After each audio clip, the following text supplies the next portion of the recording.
بسم اللہ الرحمن الرحیم ناظرین السلام علیکم، میں ہوں آپ کے میزبان صابر شاکر، وفاقی دارالحکومت اسلام آباد سے کچھ تازہ ترین اور اہم معلومات آپ کے ساتھ شیئر کر رہے ہیں۔ پاکستان جل رہا ہے اور نیرو بانسری بجا رہا ہے، اور اس کی ترجیحات پاکستان میں امن و امان نہیں ہے، پاکستان کا مفاد نہیں ہے، پاکستان کی سلامتی نہیں ہے۔ وہ نیرو بانسری بجا رہا ہے اور اپنے مخالفین کو کچلنے کے ایجنڈے پر کاربند ہے۔ اور اس وقت جو ناجائز حکومت، ناجائز حکمران مسلط ہیں، پورے کا پورا ٹولہ پاکستان کی حقیقی مسائل سے بالکل غافل ہے۔ ان کی پہلی ترجیح ہے اپوزیشن کو کرش کرنا، میڈیا کو دبانا، عدلیہ پر قبضہ کرنا، اداروں کو توڑ پھوڑ کر کے رد کی ٹوکری میں پھینکنا۔ یہ سب کچھ اس کی ترجیحات ہیں، اور اس وقت پاکستان میں صورتحال امن و امان کی انتہائی بگڑ چکی ہے، اور پاکستان دہشت گردی میں ٹرافی حاصل کر چکا ہے۔ آج کا جو افسوسناک اور دہشتناک واقعہ ہے، جس کی مذمت جتنی بھی کی جائے کم ہے، کیونکہ اس میں معصوم شہری، معصوم مسافر جو اپنے پیاروں کو ملنے جا رہے تھے، ان کو یرغمال بنا لیا گیا ہے، اور وہ اس وقت شدت پسندوں کے قبضے میں ہیں، ان کو یرغمال بنایا ہوا ہے۔ بلوچستان کے ضلع سبی میں نامعلوم مسلح افراد نے کوئٹہ سے پشاور جانے والی جعفر ایکسپریس پر حملہ کیا، اور ریلوے حکام کے مطابق یہ ٹرین 9 بوگیوں پر مشتمل تھی اور اس میں 400 مسافر سوار تھے۔ بلوچستان حکومت کے ترجمان کے مطابق ٹرین پر شدید فائرنگ کی اطلاعات بھی ہیں۔ کوئٹہ سے درہ بولان کی جانب ہیلی کاپٹر کی پروازیں اور وہاں پہ آپریشن چل رہا ہے، لیکن آپریشن میں شدید ترین مشکلات ہیں۔ اس کی وجہ یہ ہے کہ یہ ٹرین جب ایک ٹنل سے گزر رہی تھی، اس وقت اس کو یرغمال بنایا گیا، اور تمام مسافروں کو یرغمال بنا کے ٹرین پر کنٹرول حاصل کر لیا گیا۔ اور ہماری اطلاعات کے مطابق جو سیکورٹی فورسز وہاں پہ آپریشن کرنا چاہتی ہیں، وہ آپریشن کرنے میں شدید دشواری کا سامنا ہے، کیونکہ اس وقت رات کا اندھیرا بھی ہو چکا ہے، اور بلوچستان کے ریلوے حکام نے یہ تصدیق کی ہے کہ رہائی پانے والے 80 یرغمالی جو ہیں وہ پانیر سے کوئٹہ کے لیے روانہ ہو گئے ہیں اور اب تک پہنچ چکے ہوں گے۔ اور بی بی سی کی رپورٹ کے مطابق ایک ریلوے افسر نے بتایا ہے کہ رہائی پانے والے 80 یرغمالیوں میں 26 خواتین، 11 بچے اور 43 مرد شامل ہیں، اور خیال یہ ہے کہ یرغمال بنائے گئے مسافروں کی تعداد 400 سے زائد ہے۔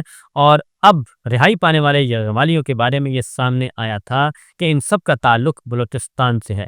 ریلوے حکام نے یہ بھی بتایا ہے کہ رہا ہونے والے افراد نے چند گھنٹوں میں وہ کوئٹہ پہنچ جائیں گے۔ یہ سچویشن اس وقت چل رہی ہے، اور اس میں سیکورٹی فورسز کے لوگ بھی شامل ہیں، ہمارے اداروں کے، ہمارے فوجی جوان افسر بھی اس میں شامل ہیں ان مسافروں میں۔ تو یہ سچویشن چل رہی ہے۔ یرغمال ہونے کے بعد رہائی پانے والے ایک شخص غلام مرتضیٰ کے بیٹے عادل نے بی بی سی کو بتایا کہ میرے والد نے مجھے کال پر بتایا ہے کہ وہ پانیر ریلوے اسٹیشن پہنچ چکے ہیں اور تھوڑی دیر میں کوئٹہ کے لیے روانہ ہوں گے۔ سگنل کے مسئلے کی وجہ سے جو ہے وہ کال کٹ گئی تھی۔ یہ صورتحال اس وقت چل رہی ہے ہمارے پاک وطن میں اور بلوچستان میں۔ اب یہ واقعہ ہو چکا ہے، اور اس کی ذمہ داری جو ہے وہ بھی قبول کر لی گئی ہے، اور وہ ذمہ داری قبول کی ہے بی ایل اے نے، اور بلوچستان لبریشن آرمی نے اس کی ذمہ داری قبول کی ہے، اور انہوں نے کہا ہے کہ 100 سے زائد قابض فوجی اہلکار ہماری حراست میں ہیں۔ اور بلوچستان لبریشن آرمی کے سرمچاروں نے آج بولان کے علاقے ڈھاڈر میں مشکاف کے مقام پر ایک منظم کارروائی کے دوران جعفر ایکسپریس کو پٹڑی سے اتار کر اپنے قبضے میں لے لیا ہے۔ مزاحمت کرنے پر 6 فوجی اہلکار ہلاک کر دیے گئے ہیں، جبکہ 100 سے زائد مسافر بی ایل اے کی حراست میں لیے گئے ہیں۔ یہ غمالیوں میں پاکستانی فوج، پولیس، اے ٹی ایف اور آئی ایس آئی حاضر سروس اہلکار شامل ہیں، جو چھٹیوں پر پنجاب جا رہے تھے۔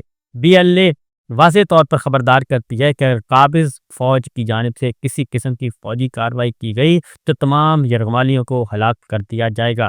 اس آپریشن کے دوران بی ایل اے کے سرمچاروں نے خواتین، بچوں اور مسافروں کو رہا کر دیا، جبکہ باقی تمام یرغمالی قابض فوج کے حاضر سروس اہلکار ہیں۔ اس کارروائی کی قیادت بی ایل اے کی فضائی یونٹ مجید بریگیڈ کر رہی ہے، جسے Fateh squad, S T O S اور زراب کی مکمل حمایت حاصل ہے۔ یہ ترجمان بلوچستان لبریشن آرمی نے مورخہ 11 مارچ 2025 کو یہ سٹیٹمنٹ جاری کیا ہے۔ اور یہ مجید بریگیڈ جس کا ذکر کیا جا رہا ہے، اس کا کل ہی اس کا تذکرہ کیا گیا تھا اقوام متحدہ کے فورم پہ۔ ہمارے جو مستقل مندوب ہیں منیر اکرم صاحب، انہوں نے کہا تھا کہ ہمیں دہشت گردی کا سامنا ہے۔ سوال یہ پیدا ہوتا ہے کہ کچھ عرصہ پہلے جو وفاق کی جو نمائندگی کرتے ہیں، ان کو وفاق پر جو بات کرتے ہیں، آئین پاکستان پہ بات کرنا چاہتے ہیں، ان تمام آوازوں کو دبایا جا رہا ہے اور ان کی بات سننے کے لیے کوئی تیار نہیں ہے۔ اور یہاں تک کہ دہشت گردی کے مقدمات، سیاسی سرگرمیاں کرنے پر بھی، سیاسی جلسے جلوس کرنے پر بھی پابندیاں ہیں، اور یہ بلوچستان میں بھی مکمل پابندی ہے، یہ پنجاب میں بھی پابندی ہے، اور یہ سندھ میں بھی پابندی ہے، اور یہ سب کچھ کیا جا رہا ہے سوائے ایک صوبے کے جہاں پہ یہ پابندی نہیں ہے۔ اب جب تمام ادارے، یہ افسوسناک ہے ایشو، اور اس کی جتنی بھی مذمت کی جائے کم ہے، کیونکہ مسافروں کا، معصوم شہریوں کا کوئی قصور نہیں ہوتا۔ اور لیکن سوال یہ پیدا ہوتا ہے کہ یہ سب کچھ کیوں ہو رہا ہے اور ہمارے ادارے کہاں ہیں؟ اصل مسئلہ یہ ہے، اس کی وجہ بڑی سمپل سی ہے کہ جب ریاست کے دعوے دار جو ہیں وہ یہ کہیں کہ ان کا ایجنڈا پولیٹیکل ہے، اور وہ ایک اپوزیشن جماعت کو اور اپوزیشن آوازوں کو دبانے کی کوشش کریں اور ان کو کچلنے پر اپنے تمام اداروں کو لگا دیں، اور ان کی ترجیحات میں صرف اور صرف ایک خاندان کو اور ایک جعلی نظام کو اور ایک الیکشن چور، مینڈیٹ چور ٹولے کو ملک پر مسلط کرنا ہو، تو پھر اس کے بعد کیا ہوتا ہے؟ تمام ادارے پچھلے 3 سالوں سے، اور خاص طور پہ 2.25 سالوں سے صرف ایک کام پر لگے ہوئے ہیں، اور وہ یہ ہے کہ کسی بھی طریقے سے اپوزیشن آواز، یعنی کہ پاکستان تحریک انصاف ہو، محمود خان نتوی صاحب ہو، سردار اختر مینگل صاحب ہو، پیر صاحب پگاڑا ہوں، جو کوئی بھی آئے راستے میں اس کو کچل دیا جائے اور ان کو سانس بھی نہیں لینے دینا۔ اور پنجاب جو کہ پرسکون صوبہ تھا، وہاں پہ بھی اس وقت بدامنی عروج پر ہے، اور ان پچھلے 2.25 سالوں میں چار دیواری کا کوئی خیال نہیں رکھا گیا۔ یہ سب کچھ ہو رہا ہے اور ایک پولیٹیکل ایجنڈے کے تحت ہو رہا ہے۔ میڈیا کو دبا دیا گیا ہے، عدلیہ کو تباہ کر دیا گیا ہے، یہ سب باتیں ہمارے سامنے ہیں۔ لیکن جب ان کو کچھ سمجھاتا ہے تو اس پہ دہشت گردی اور بغاوت کے مقدمات درج کر دیے جاتے ہیں۔ اس وقت بھی سینکڑوں نہیں، ہزاروں سیاسی کارکنان جیلوں میں گل سڑ رہے ہیں، اور نیرو بانسری بجا رہا ہے، اور ان کے نزدیک کچھ بھی نہیں ہے۔